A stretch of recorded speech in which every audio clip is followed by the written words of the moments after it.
Good morning, friend. Good morning. Let's start with some short introductions. So my name is Anita Revilla. I'm a professor of Chicano Studies, Chicana, Chicano, Latina, Latino Studies at Cal State LA. I've been teaching now for about 17 years, and I spent a lot of that time in Las Vegas with a fierce community at UNLV. So go ahead, friend. Thank you, amiga. My name is Eddy Francisco Alvarez Jr. I am an assistant professor of Chicano Studies, Chicanx Studies at Cal State Fullerton. This is on my return to Fullerton. I used to be an adjunct lecturer there while I was finishing graduate school. But prior to Fullerton, I was at Portland State for 3 years in Women, Gender, Sexuality Studies. And before that, I taught in upstate New York at SUNY Oneonta in the Department of Africana and Latino Studies. So I've been across the country and glad to be back. And I've also been teaching for many years. I used to be an elementary school teacher. So That's right. that very much informs who I am as an educator. So. Welcome home, friend. Gracias. And just so folks know, I'm actually at Tejana, living in LA, honoring my LA siblings here, and I'm really grateful to be here, especially after being away in Vegas, where I didn't know what I would be studying, but much to my surprise and delight, I found amazing Mujerista and Joteria communities, and that's what we want to do, is to share a little bit about how those communities came to be. So friend, why don't you tell us how you and I came together to start doing this work, or how we met each other and then how we started doing the work? Yeah, absolutely. We were, I was part of the National Association for Chicano Studies, NACS, and I was the co-chair of the Joto Caucus. This was around 2006, 2007. I was fairly new to Knox, a couple years, and had just started grad school, and I just jumped in and immersed myself in the leadership through the Joto Caucus. There were some issues where the Joto Caucus was in danger of being dismantled at Knox, and we sort of had to really reflect and organize and figure, okay, what are we going to do? And so part of that rethinking about who we were as a caucus was let's have an encuentro, a conference. And two of Anita's students in the Joto Caucus meeting, Nessa and Juanito, were like, oh, we can do it in Vegas. I don't even think they had asked you for and I'm skipping a lot of details and a lot of steps here, but basically we decided to have and Anita, you supported this, and you were a professor in Vegas, and so we met at Knox, but then our relationship really started to develop and grow, working together to organize the Joto Caucus conference at UNLV, which many young people that were there felt like. I remember this vividly, and it just warmed my heart. Like, we're like, oh, this feels like the Denver conference, the youth conference in Denver during the Chicano movement. Mm-hmm.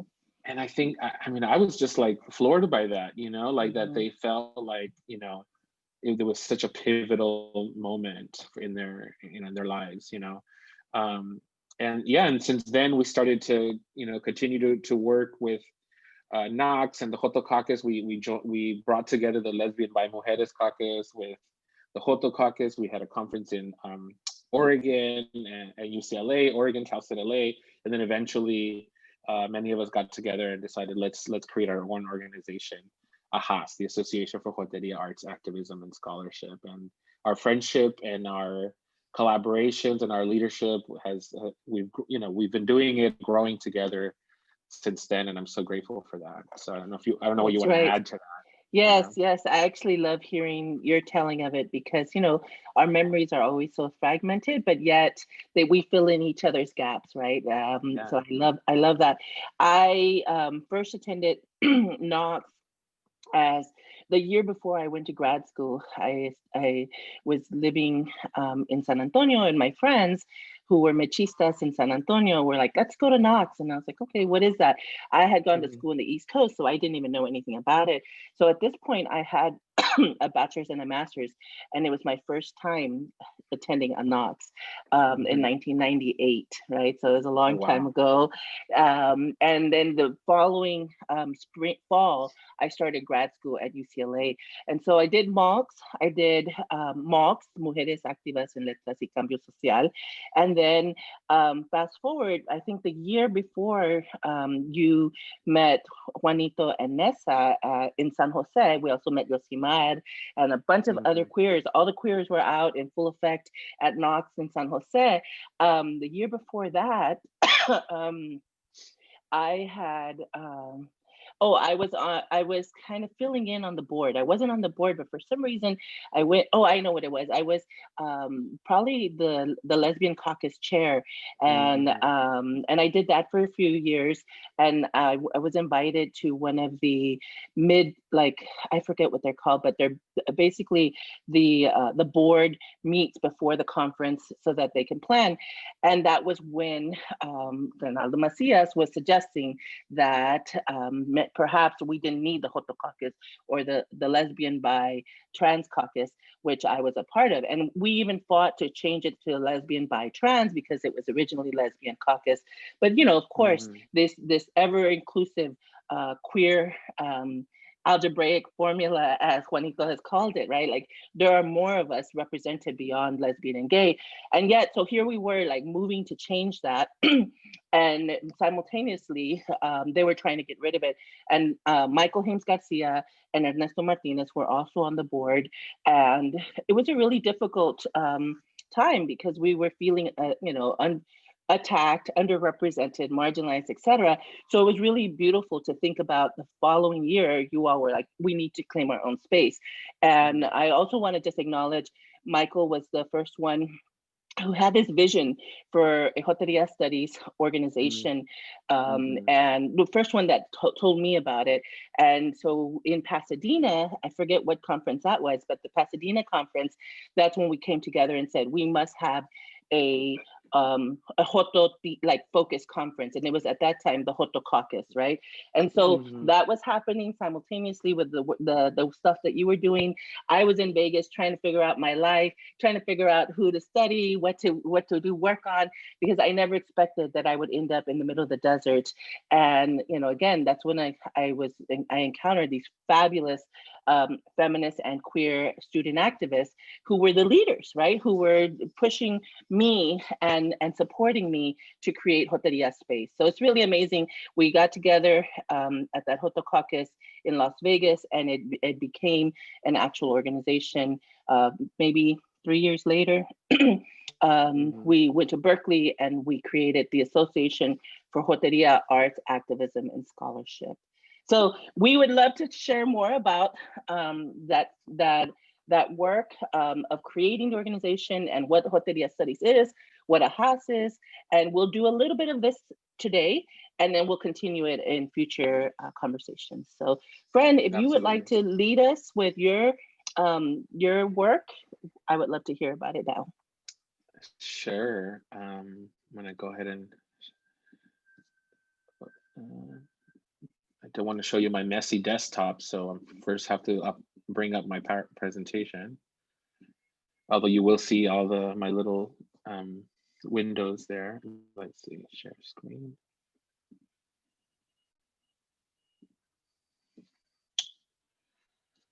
All right. Can you see my screen? Okay. Yes, I can see it. Okay. And present.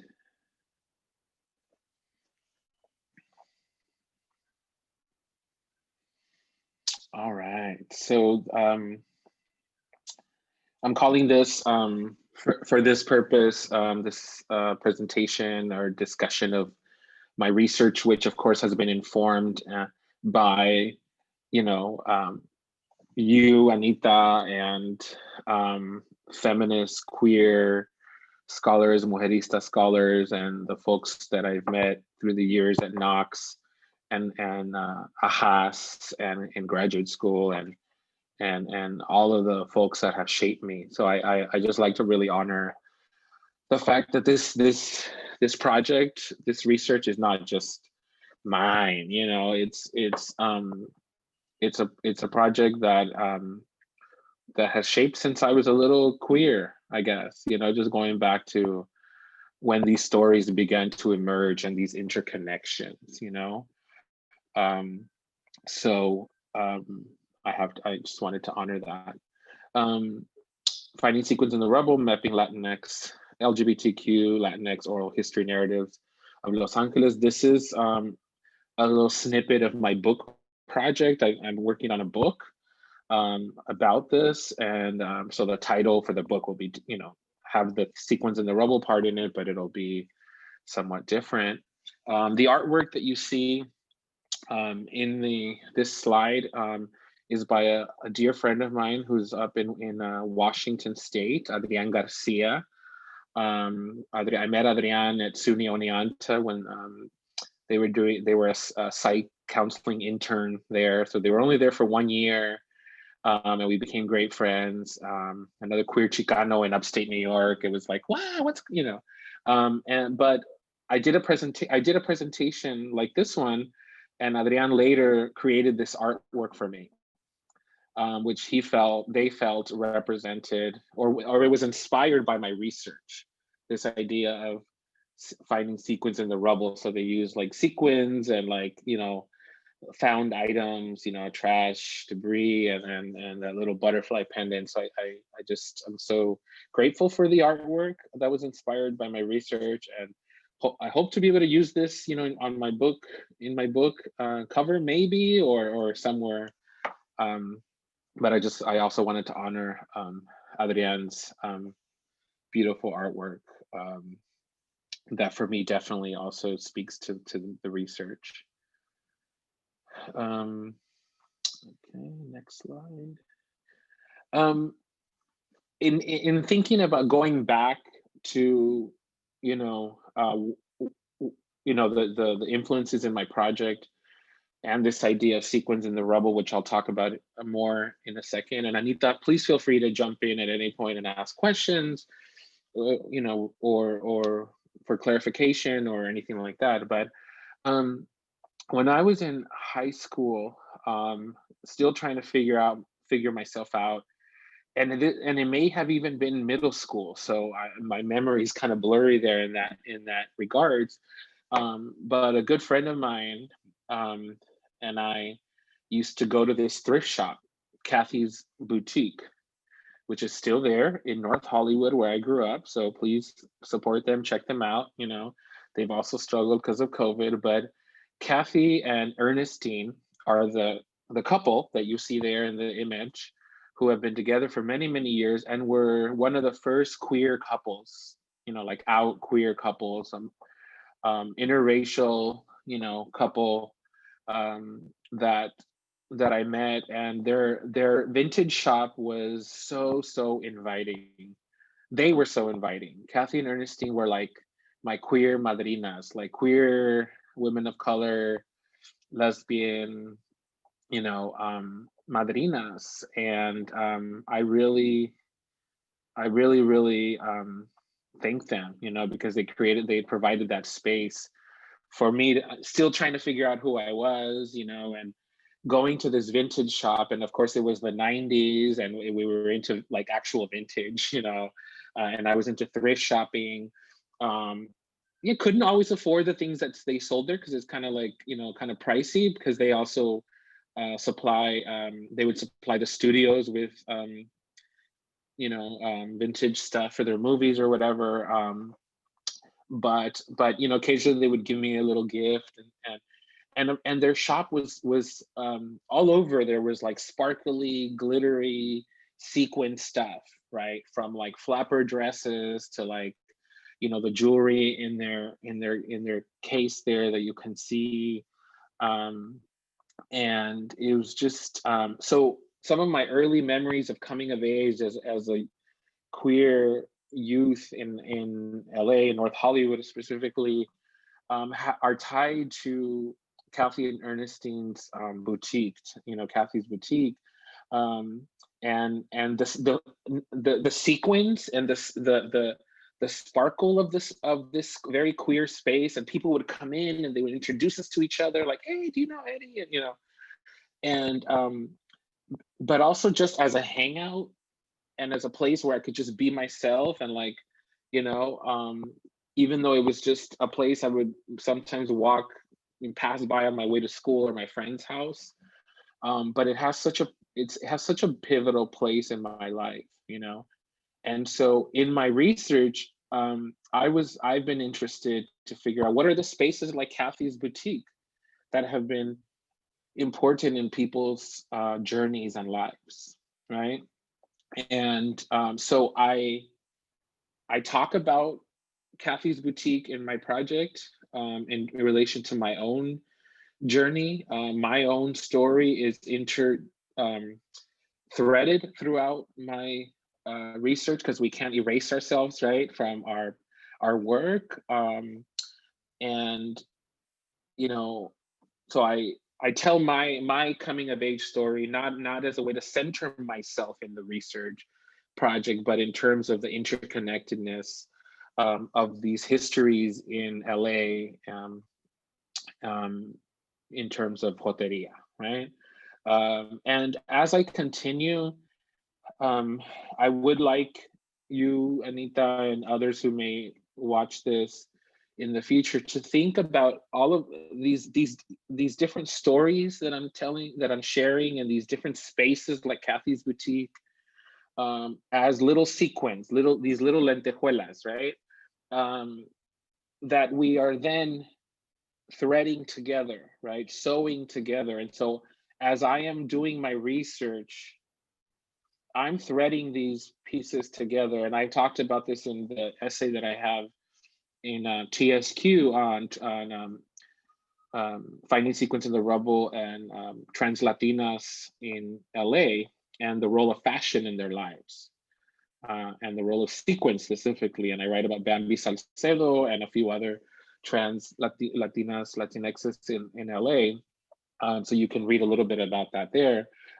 But there is, like the folk who work really hard to put those sequins, some of it is a lot of it is machine made, but then there are folks who, and in that essay, I cite one of my cousin's partner who is a seamstress and makes wedding dresses. And I interviewed her, and she told me about the labor of putting sequins on these wedding dresses, So anyway, just in terms of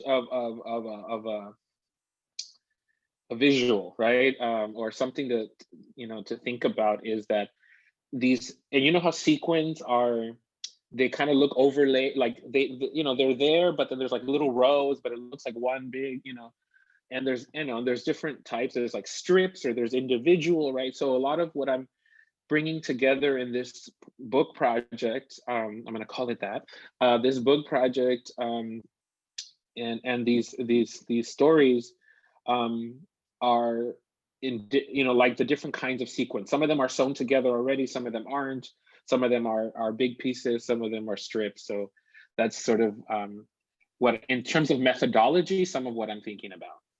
Yes, and just to like kind of add to that, I think I've also envisioned people being some of the sequence, right? Absolutely. So yes. It can be the locations, it can be the spaces, it can be those things that give us joy, and it can also be like people. And so one of the things recently that I told Eddy, for example, is that he's like my sequence in the Rubble, right? So when I see him, when I get to spend time with him, he's part of my joy and my sustenance in order to survive all the yuck that's been happening, both in our present day and historically.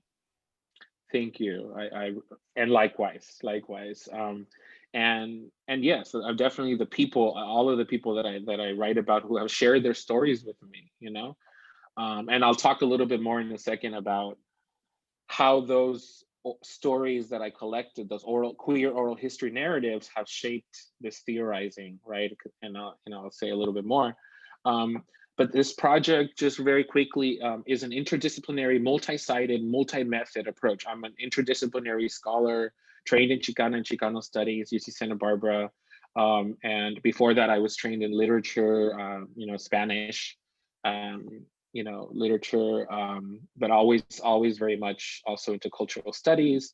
And so there isn't one discipline that I draw from, or like I draw from different disciplines and also different methods. And it's hard to do that, but I think that it does, for this kind of project, it definitely is very helpful. And so I use queer oral histories, ethnography, archival research, literary analysis, and what Gloria Ansaldúa calls autohistoria teoría. I draw from the fields of Chicanx and Latinx studies, queer of color and Jotería studies, sound studies, performance studies, and Los Angeles studies. So a lot to put in conversation and a lot of different methods to sort of like engage and make sense of, but it's definitely provides for definitely a rich project for me personally. I'm the basis though for the project, I always say, is the oral histories, the queer oral histories, the interviews that I did with trans, queer, Jotería folks in LA who have lived in LA or were raised in LA. Maybe they left already, or some of them have passed, but folks who have somehow been impacted by Los Angeles and in turn shaped the city also. This is just a quick graphic to show sort of what the central points are in my project. I look at space, physical, metaphorical, interstitial, those in-between spaces of memory, quotidian spaces, right? Like public spaces. So thinking about space broadly, so I use my hands a lot. And then aesthetics, right? Like looking at art and performance, right? Fashion, all the different, things that could fall under aesthetic. And then memory. Sorry, I'm getting like some text there. I don't know if you can see them on my, no? Okay, good. And then memory, my own memory, collective memory, and also individual memories of the folks that I've interviewed. And so those memories are all imperfect, stitched together. They're all over the place, but they definitely inform the project and are at the heart of it. So based on the interviews that I did, based on my own experiences, based on the archive, I developed this framework or this theory called finding sequins in the Rubble, which is about the practices, activities, methods, pursuits, technologies, strategies used and involved in navigating, negotiating, overcoming, resisting, and healing from institutional, systemic, physical, environmental, personal, and interpersonal forms of violence and trauma, right? I feel like a lot of people, a lot of scholars, are doing really important work in terms of like the Rubble part, which is the violence, the trauma, which is very important, obviously, right? I couldn't have this framework without. But we don't do enough of focusing on the joy. And just to think about our good friend Josimar Reyes, right? Like thinking about Andaku joy, right? And I know you very much are interested in that. And so what are the sequins, right? The sequins, these in a metaphorical sense are these moments of joy, of resilience, of love, right? And not always, in a sort of Hollywood happy ending kind of way, right? But it's these quotidian moments that are these what Jose Esteban Munoz called these like illuminatory moments, right?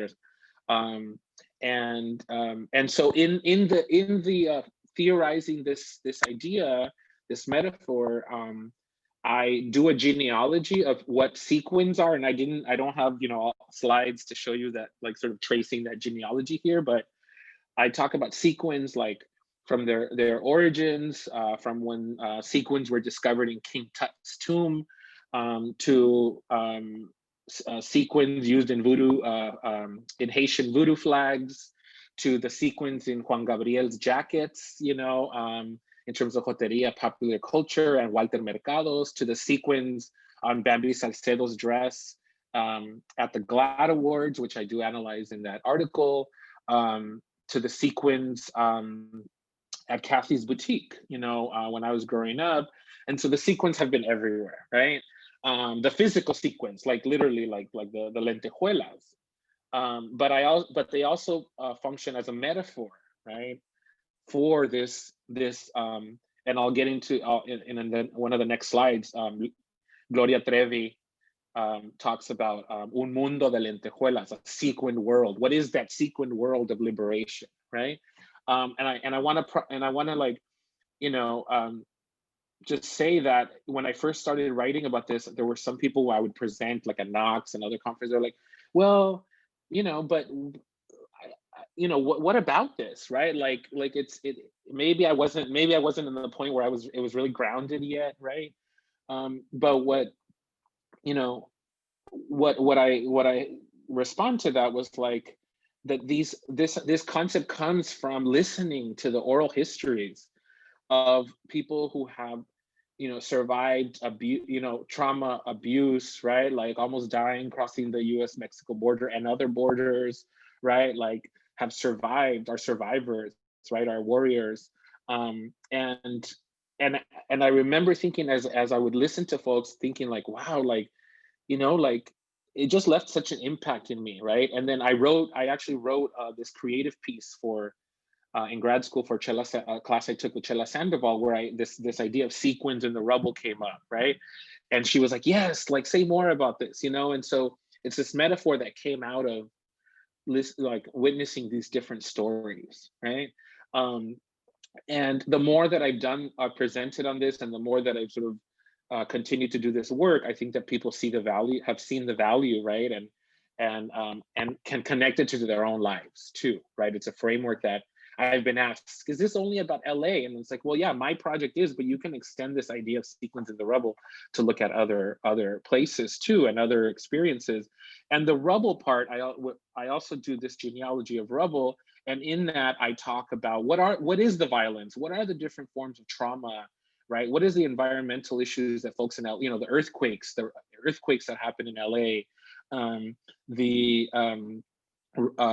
the riots, right, after the Rodney King beating, right, like anti-immigrant sentiment, domestic violence in people's lives, right, fat phobia, like whatever folks have shared with me, like that's the rubble, right? There's the physical rubble, the climate change, and all of the things outside of our, well, some of it is a part of in our control, but some of it is not.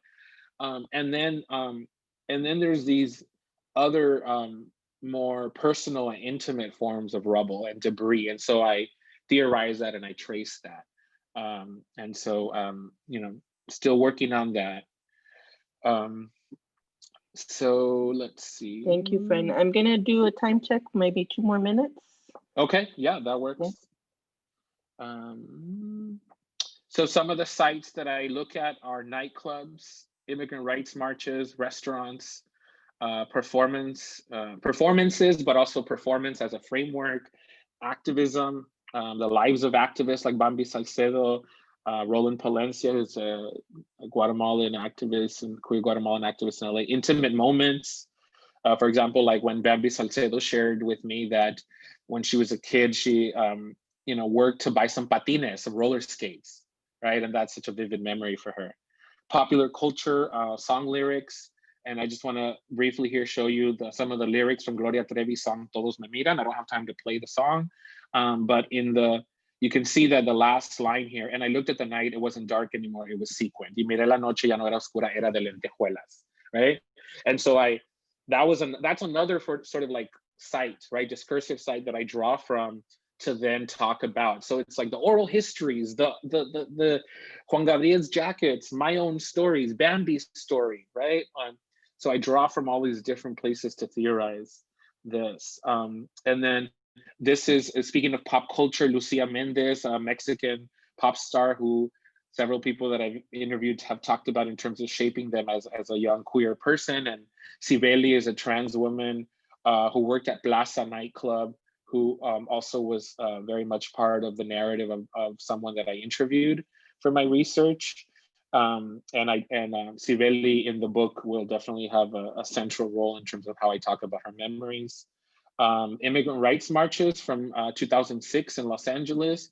These are some pictures. Bambi Salcedo holding a poster saying transgénero inmigrante y qué, sort of saying like, what, transgender immigrant and so what, right? This sort of like F you, and saying like, we belong in this march and in this movement.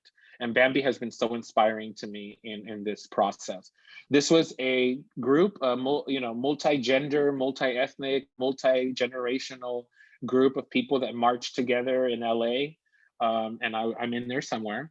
And then these are some posters that were on the ground at one moment during the march. And I analyze in one section of the chapter about this, the posters and their meaning in this moment when we were by City Hall with these posters on the ground. Arena nightclub, which also shaped my own coming of age in LA. And so I talk about that. And Plaza, which I mentioned earlier, which is more of a like queer, immigrant, lesbian space, also trans performers there. And that's it for now. Yay, I love it. Thank you, friend. Of course, thank you for listening.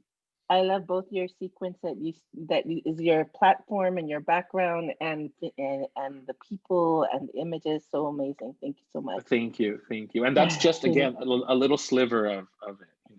Absolutely. Sorry, I took too much time. You were perfect, friend.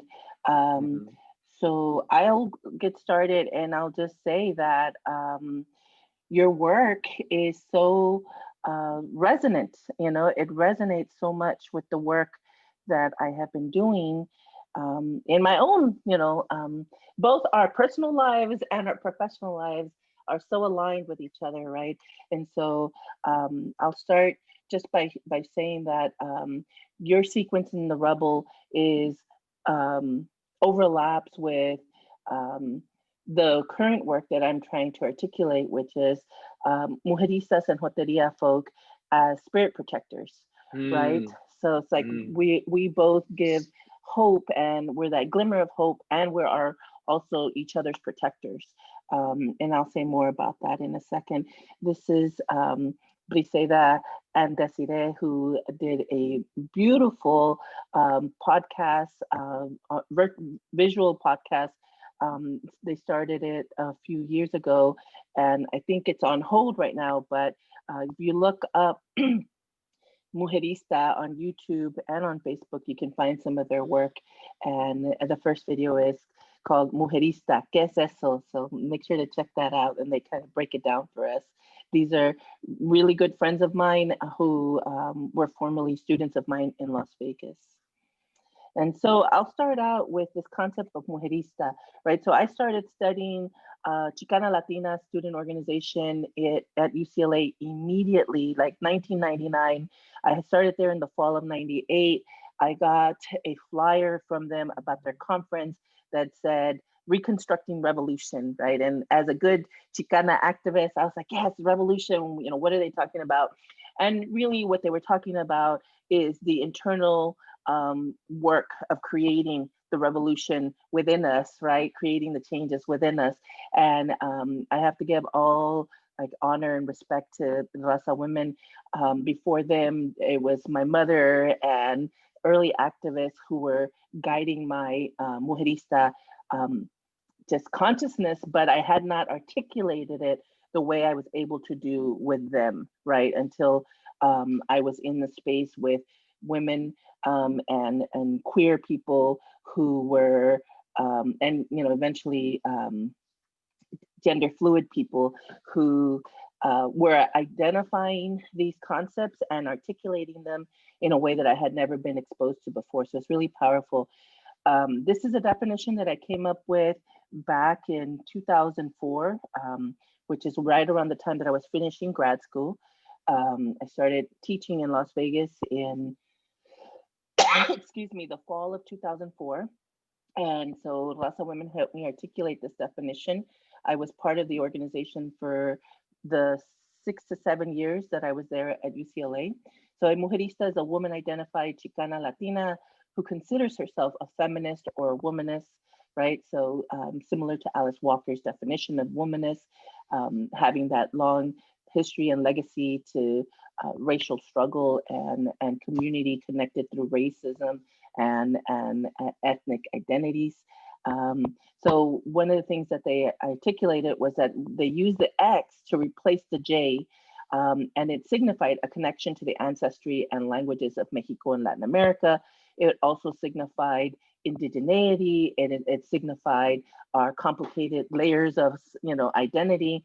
And so they started to use, one of the mujeres went to Chiapas, a Chiapas conversation with mujeres who were using the term in Chiapas, right? And so she was like, this resonates with me more so than Chicana feminism or Latina feminism or Chicanismo or any of the other terms that they had been using, even generically feminism. So they claimed it, and it became, a organizational, identity. And then I wrote about it, and it's now become a national identity that many people across the country use. So early on, this is what Raza women were saying, that in claiming a mujerista identity, they embraced feminism as defined by some liberal white women and womenism as defined by Black women, but they distinctly altered both to create a Chicana Latina feminist identity that more accurately represented the realities. And more importantly, they talked about it as an activist, right? So not just someone who was identifying as such, but actively trying to create the world that they wanted to live in, right? And then I took this to Las Vegas, and my friends and colleagues, students who were doing the work were saying, actually, I'm also a mujerista, and they were redefining it and reshaping it. It's a living term, right? So it's gotten reshaped by the people who I've worked with and studied as a researcher, right? And they've been, collaborators of this research. So I said, what in 2009, in another article I wrote, while members of Raza Women indicated that a mujerista identity is connected to womanhood or their, gender as women, it's important to note that activists who are non-gender conforming, transgender, queer gender, and or males, also cis males, can also do, well, not just cis males, but cis and trans males also can and do identify as mujeristas. Today, they've expanded the definition of mujerista beyond the parameters but put forward by Raza women to include folks who do not fit into a gender binary, right? And so they were very clear. It's like, it's about a political identity and a consciousness. And so then I, of course, became more and more engaged in Jotería identity and consciousness. Jose Manuel wrote his thesis on Jotería identity and consciousness, and he and I collaborated to come up with these tenets. They very much overlap Raza women tenets. You can see like fun, laughter, radical queer love, right? Where it's embedded, and of course it derives from the terms Jota and Joto, and now Jotex, and they've been reclaimed as identity, consciousness, and empowerment. It's also committed to multidimensional social justice and activism, something that I also articulate in other pieces. And you can find this, piece if you want to look at it more. But I think there's a lot of aspects that are, again, continuing to shift and change to incorporate a Jotería ethic and perspective. And a lot of it, again, is just this openness to expanding our vision of social justice, to really understanding that it's not just one aspect of struggle that we deal with, or two or three, they are numerous, right? And I have a visual for that as well. I'm not sure if I share it here, but this is the most recent articulation. It's wordy, but I'm going to share it really quickly. So Mujerista is a non-binary, gender fluid, gender inclusive, trans, queer, and or sexually inclusive Chicanx Latinx identity that honors our multiple intersecting identities and communities while uplifting our radical commitment to activism, organizing personal and collective liberation, right? And so, you know, as you can see, we're trying to put a lot into it, but it's because you know, those of us who are using these politic and this consciousness are really clear that we're moving further and further away from binaries and restrictive identities. And so when people say, oh, are you going to add another letter to it? You know, yes, we're going to add another letter because we're trying to incorporate all of the different people who are part of our community who have been marginalized, right? And so my last sentence, I said, we use the word expansive in connection to gender and sexual identity because we acknowledge that feminist, queer, trans, and non-binary communities are moving further and further away from static and restrictive gender and sexual identities that were initially framed by heteronormativity, cisnormativity, and Europatriarchy, right? So you can see that piece was written with my colegas, Jose Manuel, Santillana, Joanna Nunez, and Sergio, who is also working on Joteria studies right now. And again, like these are really wonderful collaborations that I've been able to do with my, you know, some former students, some mentor mentees. They mentor me, I mentor them. I mujer tour them, Joteria tour them, right? And so we're trying to like create these new understandings of these concepts because we want folks to be able to articulate their truth. And we're hoping to get closer and closer to that. So this is the multi-dimensional struggle diagram that I've been working with. I've used different visions or versions of it, but it continues to expand because we don't want to stay in one of these areas of struggle and neglect an understanding or analysis or commitment to dismantling the other structures of inequality and oppression, right? So I will skip just to show you a few images of the folks who have helped me articulate these. We also use the term anzalduista. You can see Nessa and Juanito, who were some of my earliest colegas in articulating this work, and then Evelyn, who is also in here. Today, Evelyn is a legal scholar. She started teaching in at a law school. Nessa is a binational activist and creative creator of ventures that are helping Joteria across in Mexico and both in the US. Juanito is teaching and in a doctoral program. At the time, they were all undergraduate students helping me articulate this idea of mujerista, Joteria, and anzalduista. And of course, it's rooted so much in what Anzaldúa teaches us that we constantly have to rebel, you know, against all authority, even those that are self-imposed, right? So lastly, I'll finish with this concept of spirit murder, right? So Patricia Williams says that racism has the capacity not only to hurt you physically, by, you know, like by harming you in terms of not giving you access to like the physical world or even, you know, actual physical murder, but also the long-term impact of the spirit being impacted by that, right? And so I look at it in terms of academia, and I also look at it in terms of social spirit murder. And then I ask the same question that I think Gloria was asking, which is like, who will intervene in the spirit murder? Like, what can you do to move away from desconocimiento, right? Not understanding this ignorance, fear, and hatred that's happening in the world, and reconnecting with ourselves. And so I asked folks to ask themselves, has anyone ever attempted spirit murder on you? How do you intervene? What's the role that you will play in protecting your spirit and the spirit of others? How will you heal the emotional institutional violence that you've already survived? And then, you know, lastly, will I be a spirit restorer or protector? Or will I be a spirit murderer? Sometimes we internalize that spirit murdering aspect and we do it against ourselves, right? So we really need to be aware when that's happening. And then lastly, the images of my spirit protectors, right? You can see these are activists from Vegas and my good friends. And here are more photos of them. I spent 15 years there, and they were an incredible source of strength and power. And of course, we also were collaborators in this work to build AHAS, who you have here.